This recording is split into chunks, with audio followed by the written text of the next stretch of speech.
Welcome to Redux tutorial और ये है पार्ट 6 जिसमें हम देखने वाले कि इंस्टॉलेशन, और प्रीवियस था पार्ट 5 जिसमें हमने डिस्कस किया था कि आपको कौन से सिचुएशन में रिडक्स का यूज़ नहीं करना है। तो चलिए बढ़ते हैं आगे और देखते हैं कि कैसे आप इंस्टॉलेशन कर सकते हैं।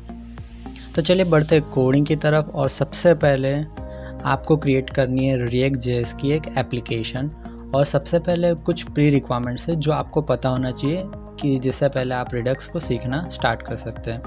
तो सबसे पहले आपको पता होना चाहिए कि आप कैसे reactjs का यूज़ कर सकते हैं। सेकंड, आपको पता होना चाहिए कि reactjs के हुक्स क्या है, और उसमें भी आपको पता होना चाहिए कि यूज़ रिड्यूसर वाला हुक कैसे वर्क करता है। तो अगर आपको ये सारी चीज़ें आती है तो आप आगे बढ़ सकते हैं ट्यूटोरियल में। और सिंपली आपको क्या करना है कि एक एप्लीकेशन क्रिएट करनी है जिसे आप npx क्रिएट रिएक्ट ऐप और ऐप का नाम, इससे आप एक reactjs की एप्लीकेशन क्रिएट कर सकते हैं। तो ये हो गया फर्स्ट स्टेप। सेकंड स्टेप में आपको कुछ लाइब्रेरीज ऐड करनी है जिसमें होगी एक तो है रिएक्ट रिडक्स और सेकंड होगी रिडक्स। तो ये दो लाइब्रेरीज है जिसको आपको ऐड करना है, और जैसे ही आपका ये टास्क ख़त्म होता है आप आगे प्रोसेस कर सकते हैं रिडक्स को यूज़ करने के लिए।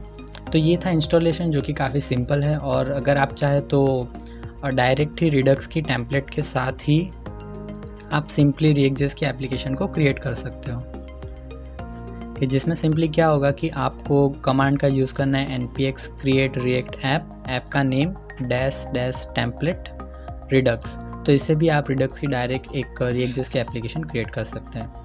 तो इस वीडियो में बस इतना ही, और चलिए मिलते हैं नेक्स्ट वीडियो में।